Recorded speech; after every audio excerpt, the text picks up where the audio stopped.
Hello everyone, this is Sovin sir. Yes, हमने already start किया हुआ है अल्कोहल, फिनॉल्स एंड ईथर्स। इसमें आज हमारा चलने वाला है लेक्चर नंबर 5। हम बात करेंगे chemical properties of alcohols and phenol. ठीक है, कुछ कंटेंट मैंने लिख के रखा हुआ है ताकि हमारा समय बच जाए बहुत सारा। चलो शुरू करते हैं। जो chemical properties of alcohol and phenol है, उसमें सबसे पहले जो केमिकल प्रॉपर्टी है वो है laboratory test of alcohols and phenol. चलो दिखाता हूँ मैं आपको क्या होता है इसके अंदर। जब आप बात करते हो laboratory test of alcohols and phenol, तो उसके अंदर सबसे पहले हम टेस्ट करने वाले हैं with the help of litmus paper. अब मैं आपको बता दूं कि जब आप ये लिटमस पेपर का टेस्ट अल्कोहल के ऊपर करते हो तो यहां पे कोई रिजल्ट नहीं मिलता है। न तो ब्लू लिटमस पेपर रेड होता है, न तो रेड ब्लू होता है। इसका मतलब कि अल्कोहल जो है वहां पे लिटमस पेपर पे कोई एक्शन नहीं दिखा रहा है। चलेगा। फिर हम बात करेंगे फिनॉल। जब मैं फिनॉल पे ये लिटमस पेपर का एक्शन अप्लाई करता हूं या फिर लिटमस पेपर जब मैं अप्लाई करता हूं तो मैं देखता हूं कि जो ब्लू लिटमस पेपर होता है वो कन्वर्ट हो जाता है रेड में, मतलब ब्लू टू रेड आपको यहां पे मिलता है। और इससे हमें पता क्या चल रहा है? इससे हमें ये पता चल रहा है कि कहीं ना कहीं जो फिनॉल है वो एसिडिक नेचर दिखा रहा है।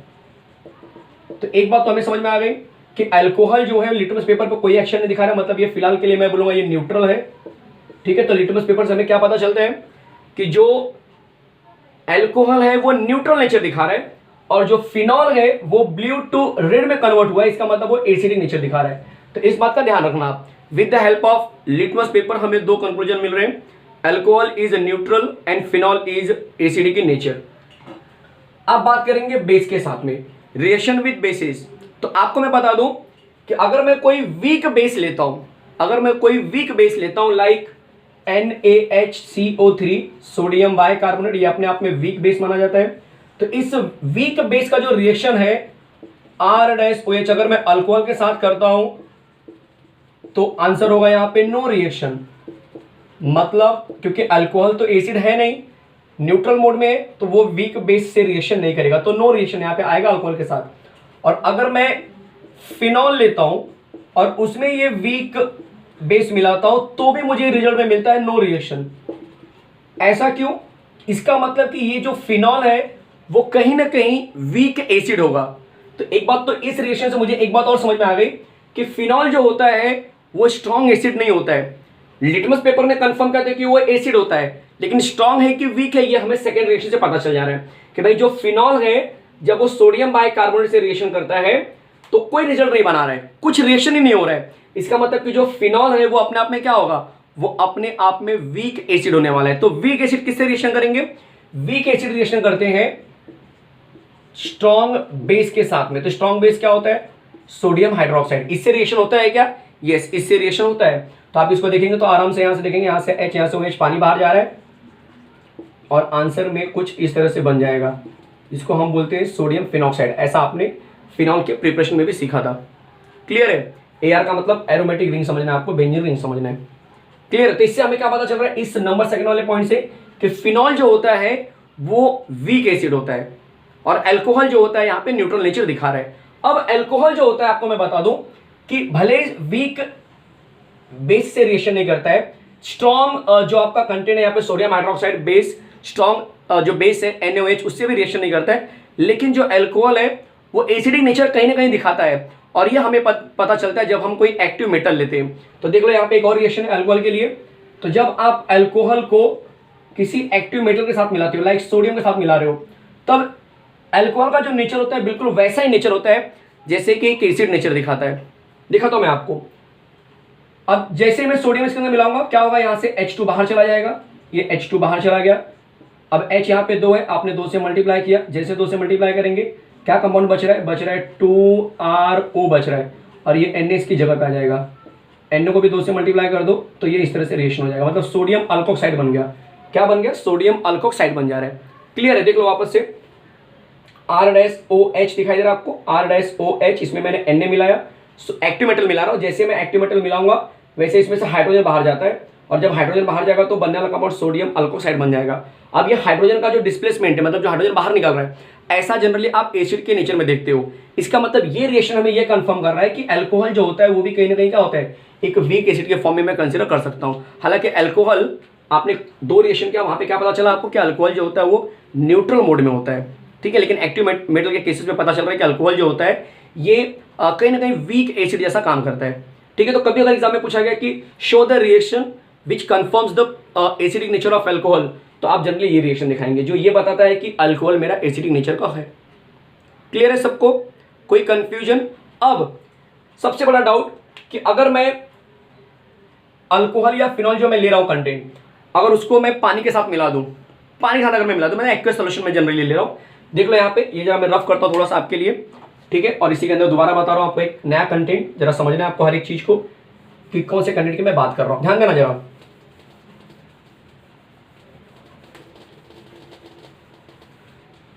अगर मैं अल्कोहल या फिनॉल लेता हूं और उसमें मैं एक्वस सोल्यूशन जनरली पानी मिला देता हूं, ठीक है, सिर्फ ये पता करने के लिए कि कौन सा जो जनरेट होने वाला जो कंपाउंड होता है, जो प्रोडक्ट होता है, उसमें क्या स्टेबिलिटी होती है, तो ये भी एक अच्छा कंटेंट होता है। देख लो, तो ये रहा मेरे पास अल्कोहल R-OH, और इसमें मैंने पानी मिला दिया। जैसे मैंने अल्कोहल में पानी मिलाया, ये H जाएगा इस O के पास, और ये क्या बना देगा जरा देख लो, देख लो यहाँ पे, ये जो होगा आंसर मेरा कुछ ऐसा बन जाएगा, RO बन जाएगा माइनस में, और ये H इसके पास चला गया तो ये बन जाएगा H3O+, इस तरह से, मतलब ये बन गया अल्कोक्साइड आयन। क्लियर है? और ये चीज अगर मैं एरोमेटिक में देखता हूं, तो एरोमेटिक में भी कुछ ऐसा ही होगा कि भाई आप अल्कोहल या फिनॉल दोनों को आपने एक्वस सॉल्यूशन में डाला हुआ है, तो यहाँ पे बन जाएगा फिनॉक्साइड आयन, और ये H3O+ बन गया।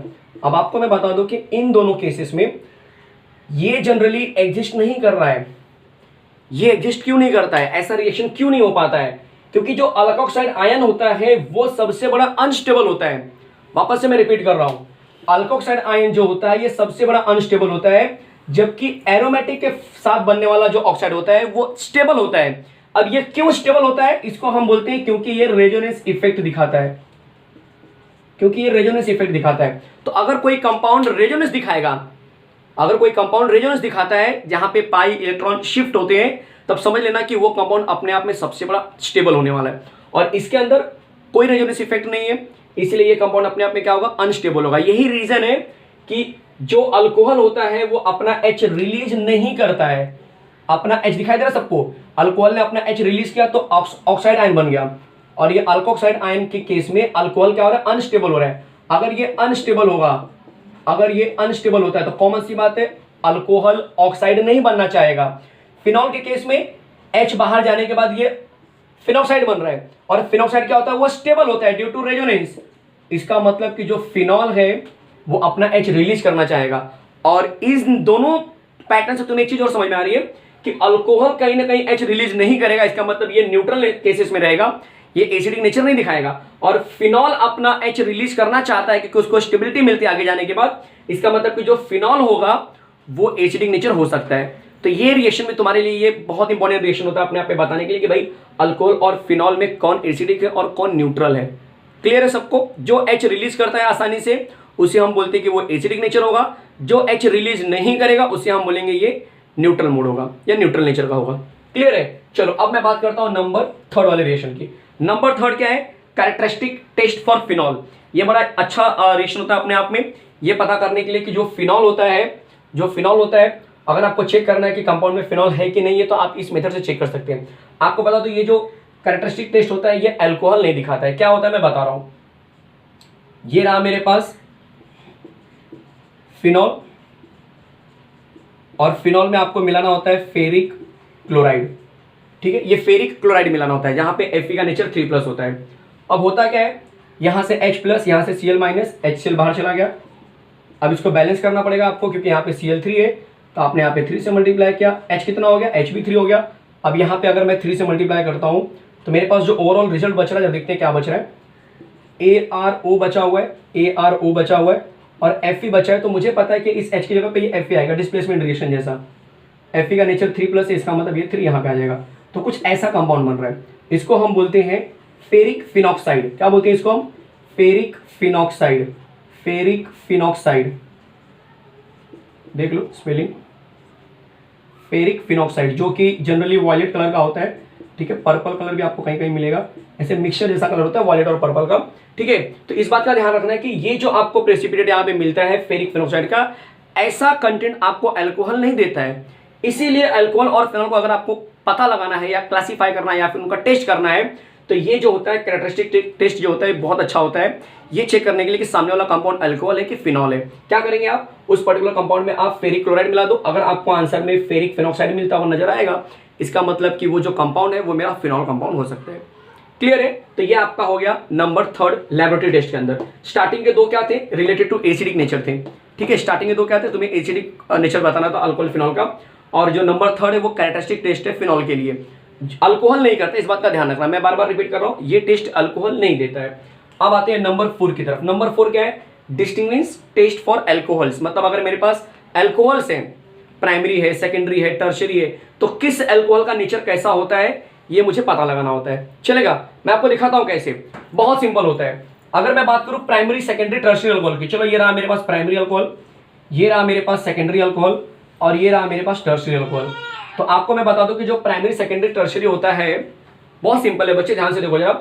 जो प्राइमरी, सेकेंडरी, टर्शरी होता है, अगर मैं यहां पे लिख दूं प्राइमरी का फॉर्मूला RCH2OH, ये हो गया सेकेंडरी का फॉर्मूला RCHOH, और ये हो गया आपके लिए टर्शरी का फॉर्मूला। चलो लुकास टेस्ट करना है। लुकास टेस्ट का मतलब क्या होता है, प्राइमरी, सेकेंडरी, टर्शरी जो अल्कोहल होता है उसके अंदर मुझे HCl मिलाना है in presence of zinc chloride, anhydrous zinc chloride के प्रेजेंस में मुझे क्या करना है, अल्कोहल को मिलाना होता है। चलो दिखाता हूं मैं आपको एक रिएक्शन, नजरें बिल्कुल व्हाइट बोर्ड की तरफ रखो। चलो मैंने ले लिया यहाँ पे प्राइमरी अल्कोहल और इसके अंदर मिला दिया HCl in presence of anhydrous, यहाँ पे लिख रहा हूं मैं जिंक क्लोराइड। तो यहाँ से HOH पानी बाहर जाता है और आंसर बन जाएगा RCH2Cl, यहाँ से पानी बाहर चलाएगा। इसी रिएक्शन को हम बोलते हैं कि ये लुकास टेस्ट है। अब क्वेश्चन है कि इसमें लिखना क्या एग्जैक्टली, आपको तीनों देते हैं लुकास टेस्ट, ये तीनों देंगे, लेकिन प्राइमरी का जो रिएक्टिविटी होता है वो कम होता है। इसका मतलब कि जब प्राइमरी को मैं लुकास के साथ रिएक्ट कराऊंगा तब टाइम लगने वाला है बच्चे, इट टेक टाइम। और आपको जो अल्कोहल होता है बेसिकली वो लुकास में सॉल्युबल होता है, लेकिन जो अल्काइल क्लोराइड बनेगा वो सॉल्युबल नहीं होता है, वो सॉल्युबल नहीं होगा। इसका मतलब कि आपको जो सोल्यूशन मिलेगा वो टर्बिड सोल्यूशन मिलेगा। टर्बिड, TURBID, टर्बिड सोल्यूशन का मतलब थोड़ा सा जैसे मटमैला जैसा हम लोग बोलते हैं ना, वैसा सोल्यूशन मिलेगा। क्लीन सोल्यूशन नहीं मिलेगा, क्लियर सोल्यूशन नहीं मिलेगा। कैसा मिलेगा, ये टर्बिड सोल्यूशन मिलेगा। कब मिलेगा, थोड़े टाइम के बाद मिलेगा। सेकेंडरी वाले केस में सेम रिएक्शन आप रिपीट करेंगे तब आपको ये ऑन द स्पॉट नहीं मिलेगा। सेकेंडरी की रिएक्टिविटी क्या होती, थोड़ा ज्यादा होता है, मतलब ये भी टाइम लगेगा, इसको भी पाने के लिए आपको बोलते हैं ना थोड़ा टाइम लगने वाला है। जबकि टर्शरी की रिएक्टिविटी बहुत अच्छी होती है, तो ये ऑन द स्पॉट आपको क्या करेगा, टर्बिड सॉल्यूशन बनाएगा। तो इसमें टेस्ट ये बता रहा है कि प्राइमरी जो होता है लुकास रिएजेंट में काफी टाइम लेने वाला है, सेकेंडरी में आपको थोड़ा इसके कंपेयर में कम टाइम लगेगा, नियर अबाउट 5 मिनट तक लगते हैं, और ये जो होगा ऑन द स्पॉट इंस्टेंट, इसको हम बोलते हैं, तुरंत आपको रिजल्ट देगा। और इस एक्सपेरिमेंट के थ्रू आप पता लगा सकते हो कि कौन सा अल्कोहल प्राइमरी है, कौन सा सेकेंडरी है और कौन सा टर्शरी है। कोई कंफ्यूजन किसी को यहां तक? चलो अब हम चलते हैं अगले कंटेंट की तरफ।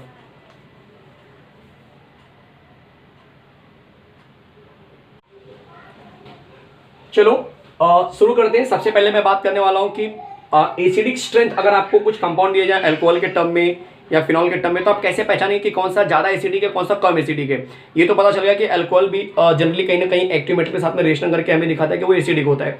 तो कौन सा अल्कोहल ज्यादा एसिडिक होता है, कौन सा कम एसिडिक होता है, ये हमें कैसे पता चलेगा। तो बच्चे मैं आपको बता दूं कि ये जो कंटेंट होता है ये पता चलता है इंडक्टिव इफेक्ट के थ्रू। सिर्फ अल्कोहल की मैं बात कर रहा हूँ, ठीक है, फिनॉल की बात नहीं कर रहा हूँ मैं। तो कोई भी अल्कोहल का अगर आपको एसिडिक स्ट्रेंथ पता करना है तो आप किसके ऊपर डिपेंड रह सकते हैं, आप डिपेंड रह सकते हैं इंडक्टिव इफेक्ट के ऊपर डिपेंड रह सकते हैं। आपको मैं बताता हूं, हल्का सा यहाँ पे आइडिया देता हूं कि कैसे इंडक्टिव इफेक्ट हमें हेल्प करता है अल्कोहल का एसिडिक स्ट्रेंथ पहचानने के लिए। ठीक है, अब आपको मैं बताता हूं जिनको इंडक्टिव इफेक्ट डिटेल में सीखना है, मैंने ऑलरेडी मेरे चैनल पे इंडक्टिव इफेक्ट का पूरा जेई और जो नीट होता है उसका लेक्चर मैंने ऑलरेडी डाला हुआ है। तो आप प्लेलिस्ट में जाइए, वहां पे सर्च कीजिए इंडक्टिव इफेक्ट, आपको पूरा डिटेल मिल जाएगा और आप सिर्फ बोर्ड के नहीं बल्कि जेई और नीट के भी क्वेश्चंस वहां से प्रैक्टिस कर सकते हैं। चलेगा, तो मैं आपको यहाँ पे जरा दिखाता हूँ बोर्ड लेवल का जो क्वेश्चंस होते हैं कैसे आते हैं एग्जाम में। तो एग्जाम में आपके लिए आ गया कि एसिडिक स्ट्रेंथ पहचानना, इनका एसिडिक स्ट्रेंथ दे दिया गया है और आपको कुछ क्वेश्चन दे दिए गए लाइक CH3OH, ये ए ऑप्शन हो गया, ये बी हो गया आपके लिए CH3 CH2OH, और सी में मैंने दे दिया CH3 CH3OH। चलो ये ए बी सी, ये तीन जो आपको अल्कोहल दिखाई दे रहे हैं, इस अल्कोहल का आपको क्या पहचानना है, एसिडिक स्ट्रेंथ पहचानना है कि कौन सा अल्कोहल है जो ज़्यादा एसिडिक है और कौन सा अल्कोहल है जो कम एसिडिक है। चलो तो सबसे पहले मैं बात करता हूँ जो मैंने आपको सिखाया था अभी अभी कि एसिडिक का मतलब क्या होता है। एसिडिक का मतलब क्या होता है बच्चे, कि अगर कोई आप अल्कोहल लिखते हो, इस अल्कोहल से जो आसानी से H को रिलीज कर दे, अगर कोई भी अल्कोहल अगर आसानी से H को रिलीज करेगा, इसका मतलब वो पर्टिकुलर जो अल्कोहल होगा वो हम क्या कहेंगे कि वो अच्छा एसिडिक है। आपने बोला था कि सर अल्कोहल तो एसिडिक होता ही नहीं है, नहीं, एक्टिव मेटल के हिसाब से अल्कोहल थोड़ा एसिडिक नेचर दिखाता है। अब उस थोड़े के अंदर भी कोई कम होगा कोई ज्यादा होगा, हमें वो यहाँ पे पता करना है कि अल्कोहल का एसिडिक स्ट्रेंथ कैसा है। चलो मैं लेता हूँ पहला कंपाउंड। पहला कंपाउंड क्या है बच्चे मेरा, CH3OH है। तो मुझे ये देखना है कि क्या ये H आसानी से निकलने के लिए रेडी है, यही अब हमें पता करना है सबके लिए, A के लिए, B के लिए, C के लिए। तो ये हमें पता कैसे चलेगा, चलो मैं आपको समझाता हूं। जितने भी अल्काइल होते हैं, जितने भी अल्काइल होते हैं, इन सारे अल्काइल को, चाहे वो CH3 हो, चाहे वो CH3CH2 हो, चाहे वो CH3CH3 यहां पर हो, सारे के सारे अल्काइल अपने आप में प्लस आई इफेक्ट दिखाते हैं। प्लस आई इफेक्ट का मतलब पॉजिटिव इंडक्टिव इफेक्ट दिखाते हैं। और प्लस आई जो होते हैं क्या होते हैं, यहां पे मैं बता रहा हूं ऑल अल्काइल ग्रुप्स, सारे अल्काइल ग्रुप्स क्या होते हैं, प्लस आई इफेक्ट दिखाते हैं। और इनका जो प्लस आई इफेक्ट होता है वो नंबर ऑफ कार्बन के साथ बढ़ता है। मोर number of carbon in alkyl, more number of carbon in alkyl, मैं यहां पे लिख रहा हूं आपके लिए ताकि आप आराम से समझ सको एक चीज को। मोर नंबर ऑफ कार्बन, ठीक है, in alkyl, it means more plus I effect. आप क्वेश्चन आ रहा है कि सर प्लस आई इफेक्ट आप बोल रहे हो लेकिन हमें समझ नहीं रहा कि प्लस आई इफेक्ट क्या है। तो प्लस आई इफेक्ट का मतलब है वो लोग जो दूसरों को इलेक्ट्रॉन देते हैं, मतलब प्लस आई इफेक्ट का मतलब यहां पे समझना है विच डोनेट्स इलेक्ट्रॉन, विच डोनेट्स इलेक्ट्रॉन, सिंपल लैंग्वेज में समझना है, विच डोनेट्स इलेक्ट्रॉन, जो सामने वालों को इलेक्ट्रॉन देंगे। अब सामने वालों को इलेक्ट्रॉन देंगे तो सामने वाला क्या बन जाएगा, माइनस बन जाएगा। चलो देखते हैं एक एक चीज को समझते हैं तो ज्यादा पिक्चर क्लियर होगा। तो अब ये जो H दिख रहा है आपको, इसके ऊपर होता है पार्शियल पॉजिटिव, इस O के ऊपर होता है पार्शियल नेगेटिव, क्लियर है। अब ये मिथाइल क्या करेगा, इलेक्ट्रॉन देना शुरू करेगा इस O को, क्योंकि इस मिथाइल के पास क्या है, पॉजिटिव आई इफेक्ट है। पॉजिटिव आई इफेक्ट की वजह से इलेक्ट्रॉन डोनेट करेगा। तो जब ये इलेक्ट्रॉन डोनेट करेगा तो ये O क्या करेगा, इलेक्ट्रॉन लेना शुरू करेगा। और जब ये इलेक्ट्रॉन लेगा तब ये क्या बन जाएगा, माइनस चार्ज बनेगा, जरा बड़ा माइनस चार्ज बनेगा, मतलब इसका माइनस चार्ज इतना बड़ा हो गया समझो। अब अगर माइनस चार्ज बड़ा हो गया, इसका प्लस इतना ही है, तो ये क्या करेंगे, दूसरे को अट्रैक्ट करेंगे। इसका मतलब H का निकलना थोड़ा मुश्किल लग रहा है, यहाँ पे थोड़ा मुश्किल लग रहा है। चलो मैं कंपेयर करता हूँ किसी और के साथ में तो ज्यादा समझ में आएगा। तो ये नंबर A मैंने रख लिया कि अभी मुझे फिलहाल मुश्किल लग रहा है। चलो B वाला जरा देख लेता हूँ मैं कि B वाले में क्या होता है, क्या B वाला ज्यादा मुश्किल है या ये वाला ज्यादा मुश्किल है। तो इस केस में मुझे क्या पता चल रहा है कि यहाँ पे कार्बन का अमाउंट 2 है, तो मोर number of carbon in alkyl मतलब मोर पॉजिटिव आई इफेक्ट, मतलब मोर नंबर ऑफ इलेक्ट्रॉन ये क्या करेगा, डोनेट करेंगे। अब जो ज्यादा इलेक्ट्रॉन डोनेट करेगा वो सामने वाले को ज्यादा माइनस बनेगा, मतलब इसका माइनस तो बहुत बड़ा बन गया। तो इस केस में इस H का निकलना तो इसके कंपेयर में बहुत मुश्किल है। मतलब एक चीज तो मुझे समझ में आ गया कि इसका H का निकलना थोड़ा इजी है, इसका और मुश्किल है, और नंबर C वाले का और ज्यादा मुश्किल, क्योंकि यहां पे ये अल्काइल भी O को इलेक्ट्रॉन देंगे, ये अल्काइल भी O को इलेक्ट्रॉन देगा। यहाँ पे 2 कार्बन, यहाँ पे 1 कार्बन, मतलब टोटल 3 कार्बन लोग मिलकर O को इलेक्ट्रॉन देंगे। तो O के पास जो बच्चे नेगेटिव चार्ज होगा इस केस में वो बहुत बड़ा बन जाएगा, इतना बड़ा बन जाएगा कि इस H को निकलना बहुत मुश्किल है। तो अब बताओ कि तीनों केसेस में किसका H का निकलना इजी लग रहा है आपको। तो आप बोलेंगे सर A वाले का H निकलना बहुत आसान लग रहा है, क्योंकि उसके पास एक ही अल्काइल सिर्फ इलेक्ट्रॉन देगा, O के ऊपर जो नेगेटिव चार्ज होगा वो कंपेयर टू अदर 2 कम होगा। इसका मतलब A में से H का निकलना आसान है, तो A का एसिडिक स्ट्रेंथ ज्यादा हुआ, B का थोड़ा मुश्किल है, C का सबसे मुश्किल है। तो एसिडिक स्ट्रेंथ को इस तरह से हो जाएगा, A बहुत अच्छा एसिडिक रहेगा, B बहुत कम और C सबसे कम हो जाएगा। कोई डाउट है किसी को? एसिडिक स्ट्रेंथ के बारे में आइडिया मिल चुका है आपको। ज्यादा प्रैक्टिस चाहिए बच्चे इस इंडक्टिव इफेक्ट के ऊपर, चैनल पे जाके प्लेलिस्ट में आके सर्च कीजिए इंडक्टिव इफेक्ट, उसके ऊपर मैंने क्वेश्चन दिए हुए हैं और पूरा कंटेंट में समझा के दिया हुआ है, ठीक है, वहां से आप प्रैक्टिस कर सकते हो। चलो तो मैं ये उम्मीद कर रहा हूँ कि एसिडिक स्ट्रेंथ अब आपको समझ में आ गया होगा। तो अब चलते हैं अगले कंटेंट की तरफ, जो होने वाला है हमारा केमिकल रिएक्शन। क्या है केमिकल रिएक्शन? सबसे पहले बात करेंगे reaction due to breaking of O-H bond, मतलब उस रिएक्शन की बात करेंगे जिसमें O और H का बॉन्ड टूटता है, ठीक है। दिखाता हूं मैं आपको, थोड़ा सा लैबोरेटरी टेस्ट का कंटेंट भी यहाँ पे यूज करेंगे हम। इजी है, एक एक चीज को समझते चलेंगे, बहुत इजी होगा। दिखाता हूं बच्चे मैं आपको, ये रहा मेरा मेन टाइटल। मेन टाइटल हम लिखने वाले रिएक्शन, चलो दिखाता हूं मैं आपको। तो मेन टाइटल होगा मेरा reaction due to breaking of, laboratory test के बाद है ये, याद रखना इस बात को। तो लैबोरेटरी टेस्ट जो था वो मेरा A था, अब यहां पे मैं नंबर B ले रहा हूं, ठीक है। तो लिखेंगे reaction due to breaking of O dash H bond, मतलब कि वो रिएक्शन की हम बात करने वाले हैं जिसमें अल्कोहल का O और H का बॉन्ड टूटेगा। अब इसमें पहला रिएक्शन क्या आता है, तो एसिडिक नेचर ऑफ अल्कोहल, पहला यही आ रहा है बच्चे, तो कैपिटल 1 हो जाएगा आपके लिए एसिडिक नेचर ऑफ अल्कोहल। ध्यान देना जरा,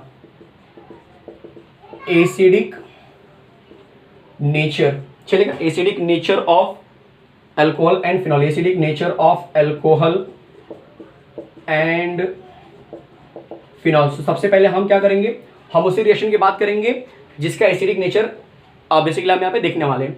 तो हम देखने वाले अल्कोहल और फिनॉल का एसिडिक नेचर कैसे चेक करेंगे, बहुत ईजी, ये मैंने पीछे कराया था कि अगर मैं अल्कोहल को किसी एक्वस सॉल्यूशन के साथ में क्या करूँ, रिएक्ट करा दूँ, लाइक पानी के साथ में अगर मैं रिएक्ट करा देता हूँ, तो मैं ये देखता हूँ कि ये H इसके पास जाएगा और ये इसको प्लस बना के इसको क्या बना देगा, अल्कोक्साइड आयन बना देगा, जो कि क्या होता है, ये अपने आप में अनस्टेबल होता है। इस बात का ध्यान रखना, ये क्या होता है, अपने आप में अनस्टेबल होता है, ठीक है, क्योंकि इसमें कोई रेजोनेंस इफेक्ट नहीं मिलता है। जबकि अगर वही चीज मैं फिनॉल के लिए अप्लाई करता हूं तो मैं ये देखता हूं कि ये फिनॉल के केस में ये चीज वैलिड हो जाती है। क्यों? क्योंकि फिनॉल के केस में जो माइनस चार्ज मुझे क्रिएट होता है यहाँ पे फिनॉक्साइड आयन, वो होता है अपने आप में स्टेबल। क्यों स्टेबल होता है, तो मैं यहाँ पे लिख देता हूं ड्यू टू रेजोनेंस। क्लियर है बच्चे, क्लियर है? तो पहला रिएक्शन सबको समझ में आ गया, आपको थ्योरी लिखना पड़ेगा। When alcohol reacts with water molecule it gives alkoxide ion which will be unstable, चलेगा, जो कि क्या होगा, अनस्टेबल होगा, and because of that alcohol do not show acidic property over here, चलेगा। जबकि फिनॉल क्या होगा, तुम्हारा वीकली एसिडिक नेचर दिखाता है, क्योंकि वो क्या होगा, जो फिनॉक्साइड आयन बनेगा वो स्टेबल होगा। पिक्चर क्लियर है, पिक्चर क्लियर है, पिक्चर क्लियर है। चलो अब आगे बढ़ता हूं मैं नंबर सेकेंड रिएक्शन की तरफ। ये हमारा 1 खत्म हुआ बच्चे। अब नंबर सेकेंड, मैं जगह जरा मुझे ज्यादा चाहिए इसलिए ये मैं इरेज करता हूं। चलो तो नंबर सेकेंड क्या है, नंबर सेकेंड है आपके लिए एस्टरिफिकेशन। ये क्या होता है, इसमें आप अल्कोहल के अंदर कोई कार्बोनिक कंपाउंड मिलाने वाले और कार्बन कंपाउंड मिलाने के बाद आपको आंसर में ईस्टर बनता हुआ नजर आएगा, ठीक है। ये भी रिएक्शन उसी के अंदर आएगा जिसमें OH का बॉन्ड टूटता है, इस बात का ध्यान रखना। तो नंबर सेकेंड मैं यहाँ पे लिखने वाला हूं, ठीक है, एस्टरिफिकेशन।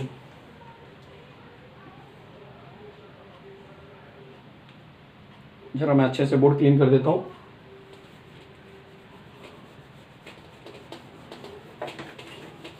चलो तो अब बात होने वाली है नंबर सेकेंड, एस्टरिफिकेशन की बात हो रही है। ध्यान देना कि एक चीज को समझते चलो। एस्टरिफिकेशन जो होता है वो जनरली यहाँ पे 3 टाइप का हो सकता है या फिर 3 लोगों के साथ हो सकता है। मतलब अल्कोहल को मैं कार्बोक्सिलिक एसिड के साथ मिला सकता हूँ, अल्कोहल को मैं एसिड एनहाइड्राइड के साथ मिला सकता हूँ, और अल्कोहल को मैं एसाइल क्लोराइड के साथ मिला सकता हूँ। तीनों के साथ में आराम के साथ में ईस्टर बनता है, ठीक है।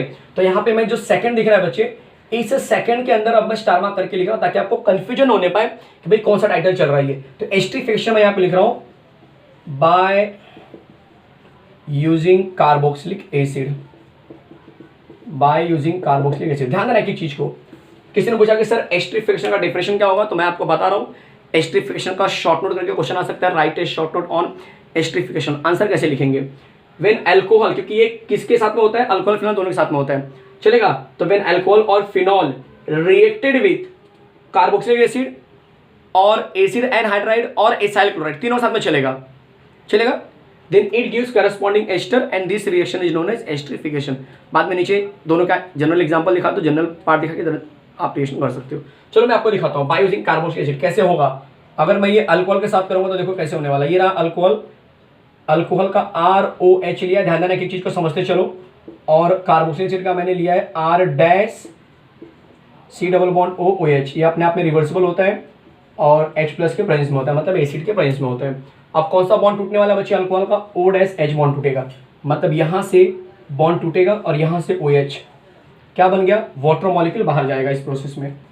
यहाँ पे पानी बाहर चला गया। अब जरा देखते हैं क्या बच रहा है। तो R' डबल बॉन्ड O, इसको मैंने वैसे का वैसे लिखा है डैश के फॉर्म में, तो R' डबल बॉन्ड O मैंने वैसे का वैसे लिखा। OH की जगह पे OR आएगा, देखो यहाँ से H टूट गया तो ये वाला पार्ट, O वाला पार्ट इसके पास आ जाएगा, तो यहाँ पे बन जाएगा OR। इस कंपाउंड को हम बोलते हैं ईस्टर। कोई कंफ्यूजन है किसी को, इसको हम बोलते हैं अल्कोहल, इसका नाम आपको पता है कार्बोक्सिलिक एसिड। एक एक चीज समझ में आ रही है बच्चे? चलो इसके बेस पे हम लोग एग्जांपल देख लेते हैं। इसके बेस पे मैं एग्जांपल देख लेता हूँ। एग्जांपल में मैं आर की जगह पे बेंजीन रिंग भी लेके दिखाऊंगा आपको, ठीक है, ताकि आपकी प्रैक्टिस अच्छी हो जाए। तो मैंने एग्जांपल में ले लिया CH3CH2OH इथाइल अल्कोहल, और इस आर की जगह पे मैंने CH3 रखा है, ठीक है। ये हो गया मेरे पास इथाइल अल्कोहल, और इसमें हो गया मेरा एसिडिक एसिड। मैं नाम लिख रहा हूँ एक एक चीज़ का, ताकि आप एकदम कंफर्टेबल जोन में रहें। तो ये हो गया इथाइल अल्कोहल, और इसका नाम हो जाएगा एसिटिक एसिड, चलेगा। ये रिएक्शन होता है इन प्रेजेंस ऑफ एसिड। तो मैं बोलूँगा कि यहाँ से H का बॉन्ड टूटता है, और यहाँ से OH का बॉन्ड टूटेगा, यहाँ से C और O के बीच का बॉन्ड टूटेगा, और आंसर जो कुछ ऐसा बन जाएगा CH3 C double bond O, फिर CH2 CH3, और बाहर निकलेगा वाटर मॉलिक्यूल। नाम कैसे लिखते हैं जरा सुन लो, यहाँ पे इस तरह का नाम कैसे लिखते हैं। इस लास्ट वाले O के जो बाजू में होगा बच्चे, उसका नाम पहले लिखते हैं। तो लास्ट वाले O के बाजू में क्या है? लास्ट वाले O के बाजू में ऑफकोर्स इथाइल है, तो नाम आ गया इथाइल। और ये किसका एसिड है? एसिटिक एसिड है, तो यहाँ पे बन जाएगा उससे बनने वाला सॉल्ट विल बी एसीटेट, तो इथाइल एसीटेट इसका नाम हो सकता है। क्लियर है? अब आपको दिखाता हूँ इसका एक और नाम। इसका एक और नाम हो सकता है इथाइल, और 2 कार्बन का अल्केन बन जाता है इथेन, और E replace by OATE ethanoid. ये दूसरा नाम हो जाएगा। वापस से देखो, O के बाजू में इथाइल और 2 कार्बन का आप अल्केन बनाएंगे तो इथेन, और E replace by OATE ethanoid. Clear है? कोई डाउट है किसी को? चलो एग्जांपल नंबर मैं 2 ले लेता हूं, जिसमें मैं बेंजीन रिंग लेने वाला हूं। तो कैसे होगा देख लो आप लोग। ये मैंने फिनॉल कंटेंट ले लिया है, ये रहा मेरे पास फिनॉल, और इसमें मैंने ऐड कर दिया CH3 C double bond OH, acidic acid add कर रहा हूं मैं, कोई कंफ्यूजन नहीं है। तो यहाँ से H और यहाँ से OH, पानी बाहर जा रहा है, और ये जो होल टर्म है आपका, ये जो होल टर्म है इनफैक्ट इसके आगे अटैच हो जाएगा। तो कुछ इस तरह से आंसर बनेगा, देख लो जरा। CH3 फिर C डबल बॉन्ड O, और यहाँ पे बेंजीन रिंग अटैच हो गया। क्लियर है सबको? और यहाँ पे पानी बाहर। तो इसका नाम O के बाजू में क्या दिखाई दे रहा है? फिनाइल दिखाई दे रहा है, तो मैं बोलूँगा फिनाइल एसीटेट इसका नाम हो जाएगा। क्या नाम हो जाएगा इसका? फिनाइल एसीटेट इसका नाम हो जाएगा। इसका नाम आपको पता है, ये फिनॉल होता है, कोई डाउट नहीं, ठीक है, और इसका नाम होता है एसिटिक एसिड। आपके क्वेश्चन के हिसाब से आप अपना जो बोलते हैं ना रिएक्शन वो चेंज कर सकते हैं। जैसे यहाँ पे पूछ दिया आपको how will you prepare propyl acetate. अब प्रोपाइल बोला जा रहा है, इसका मतलब कि जो नाम पहले आएगा वो अल्कोहल होना चाहिए। तो यहाँ पे फिनाइल है, तो अल्कोहल के टर्म में फिनॉल दिखाई दे रहा है मुझे। यहाँ पे इथाइल है, तो अल्कोहल के टर्म में मुझे क्या दिखाई दे रहा है? यहाँ पे देखो जरा, इथाइल दिखाई दे रहा है। तो आपको ये समझना है कि एस्टर में जो नाम पहले आप बोलते हैं वो अल्कोहल के टर्म में आता है, और जो पेरेंट या जो मेन कंपाउंड होगा वो आपका कार्बोक्सिलिक एसिड के टर्म में जाएगा। इस बात का ध्यान रखना आप लोग, चलेगा? तो इस तरह से जो मेरा पहला नंबर सेकंड का जो पहला स्टार मार्क था वो यहाँ पे कंप्लीट हुआ by using carboxylic acid, esterification by using carboxylic acid. अब मैं सिखाने वाला हूँ esterification by using acid anhydride. चलो देखते हैं, इसको मैं इरेज करने जा रहा हूं।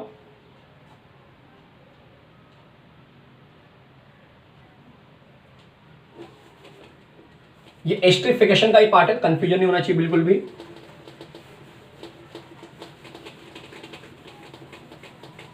मैं एकदम आराम से जा रहा हूं, कॉपी करने के लिए भी समय दे रहा हूं, आराम से पॉज करके आप कॉपी कर सकते हो, ठीक है। तो कोई डिस्टर्बेंस नहीं होना चाहिए, कोई डिस्टर्ब नहीं होना चाहिए जरा भी।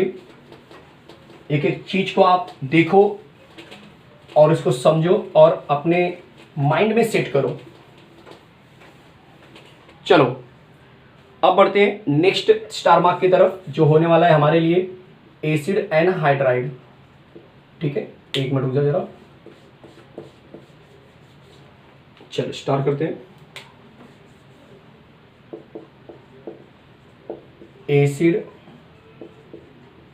एनहाइड्राइड, तो मैं यहां पे लिख सकता हूं बाय यूजिंग एसिड एनहाइड्राइड, ठीक है। तो आपके लिए इजी रहेगा समझना, बाय यूजिंग एसिड एनहाइड्राइड। ये नेक्स्ट स्टार मार्क है, देख सकते हो आप यहाँ पे, बाय यूजिंग एसिड एनहाइड्राइड। देख लो सब लोग, बाय यूजिंग एसिड एनहाइड्राइड कैसे डील करेंगे, बहुत इजी है, दिखाता हूं मैं आपको। ये रहा एसिड एनहाइड्राइड का फॉर्मूला, और इसमें मिलाएंगे अल्कोहल। इस बार मैंने अल्कोहल को डैश ले लिया, आपकी चॉइस है किसको भी डैश ले लो, मैं जानबूझ के इसको डैश ले लूं क्योंकि मुझे डैश एक ही बार करना पड़ेगा, अदरवाइज यहाँ पे 2 बार डैश करना पड़ेगा, ठीक है। ये भी रिएक्शन सेम एसिड के प्रेजेंस में होता है, H+ के प्रेजेंस में होता है। अब कौन सा बॉन्ड टूटेगा, कॉमन सी बात है, H का बॉन्ड टूटेगा। आप यहाँ पे पढ़ रहे हो COH का बॉन्ड, O और H का बॉन्ड टूट जाता है। तो ये H जो होता है बच्चे, अगर आप देखेंगे लॉजिकली, तो ये होता है पार्शियल नेगेटिव, ये होता है पार्शियल पॉजिटिव। इस केस में भी ये सब क्या होते हैं, पार्शियल नेगेटिव होते हैं, ठीक है। तो अब आप क्या करेंगे कि ये जो पार्शियल पॉजिटिव होता है वो जाएगा पार्शियल नेगेटिव के पास, इस O के पास चला गया। जैसे इसके पास जाएगा तो वैसे कितने बॉन्ड बन गए, 1 2, और ये हाइड्रोजन 3, मतलब ये खुद क्या करेगा, अपना बॉन्ड तोड़ देगा। चलेगा, तो यहाँ से RCOO और ये H मिलकर कार्बोक्सिलिक एसिड बाहर चला गया। एक एक चीज को समझो कैसे बन रहा है रिएक्शन। देखो कार्बोक्सिलिक एसिड बाहर चला गया, वापस से मैं समझा रहा हूँ। ये रहा मेरे पास एसिड एनहाइड्राइड का फॉर्मूला, इसमें मैंने अल्कोहल मिलाया। अल्कोहल में O जो होता है पार्शियल नेगेटिव, H होता है पार्शियल पॉजिटिव।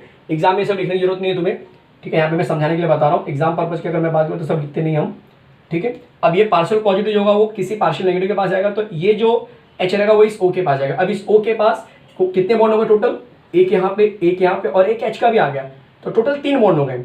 अब अपने आप को स्टेबल करने के लिए क्या करेगा, ये कोई एक बॉन्ड तोड़ेगा। इसके पास ऑप्शन है या तो ये बॉन्ड तोड़े या तो ये बॉन्ड तोड़े, कोई भी तोड़ सकते हैं, आपकी चॉइस है। तो यहाँ से जब ये बॉन्ड टूटेगा फॉर एग्जाम्पल, तो ये पूरा होल कंपाउंड क्या बन जाएगा, RCOO और वो H मिलके बन जाएगा कार्बोक्सिलिक एसिड। अब बचा क्या, R-OR बचा, R-OR इसकी जगह पे आ जाएगा। तो क्या बन गया answer, RC+O that will be again Easter. कोई कंफ्यूजन है किसी को, कहीं पर भी देख लो, नाम इसका क्या होगा, एसिड एनहाइड्राइड, और इसका नाम क्या है बच्चे, इसका नाम है अल्कोहल। चलिए एग्जांपल नंबर 1 दिखा देता हूँ मैं आपके लिए। R की जगह पे CH3 रखो, कंफ्यूजन कम होता है, और ऐसे एग्जांपल्स बोर्ड एग्जाम में भी बनते हैं, ध्यान देना इस बात को। इस R की जगह पे मैंने CH5 ले लिया है, ठीक है। H+ के प्रेजेंस में रिएक्शन हो रहा है, वापस OH का बॉन्ड टूटेगा, ये इसके पास जाएगा और इसको क्या करेगा, यहाँ से बॉन्ड तोड़ देगा, जिसकी वजह से आप बोलेंगे आपका जो आंसर होगा कुछ ऐसा बन जाएगा। और जो बाय प्रोडक्ट होगा यहाँ पे वो एक अच्छा खासा एसिड बन जाएगा। चेक करो, समझ में आ रहा है हर एक चीज। मैं जरा हट जाता हूँ ताकि आप अच्छे से देख सको। इस कंपाउंड का नाम क्या होगा, एसिड एनहाइड्राइड, मतलब कि जो एसिड होगा उसी का एनहाइड्राइड। तो ये कौन सा है, CH3 है। CH3 से बनने वाला एसिड एसिटिक होता है, तो यहाँ पे नाम बन जाएगा एसिटिक एनहाइड्राइड।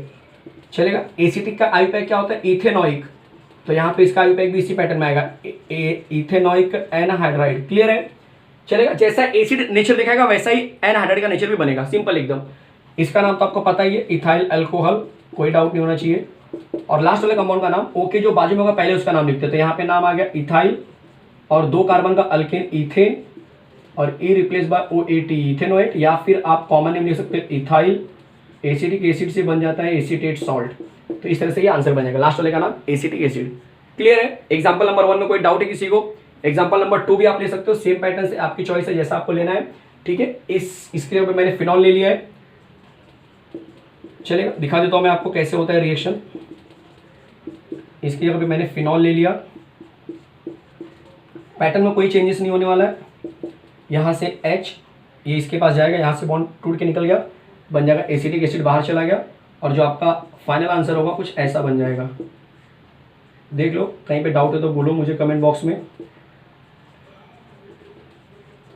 इसको हम कार्बोक्सिलिक एसिड में बोलेंगे, और इसका नाम क्या हो जाएगा, फिनाइल एसीटेट। चलेगा, ये लास्ट टाइम मैंने कराया था, तो वही सेम एग्जांपल यहाँ पे मैं दोबारा ले रहा हूँ, लेकिन इस बार एसिटिक एनहाइड्राइड के थ्रू ले रहा हूँ। क्लियर है, कोई डाउट है किसी को कहीं पर भी। इसका नाम आप लिख सकते हो फिनॉल, और इसका नाम फिनाइल एसीटेट। कोई कंफ्यूजन है किसी को कहीं पर भी।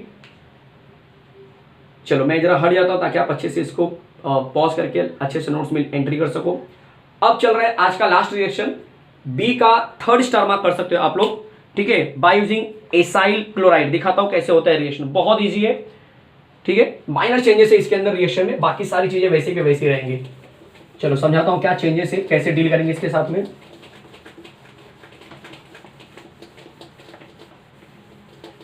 चलो तो अब चलते हैं नेक्स्ट स्टार मार्क की तरफ, जो होने वाला है हमारे लिए बाय यूजिंग एसाइल क्लोराइड। दिखाता हूं मैं आपको कैसे।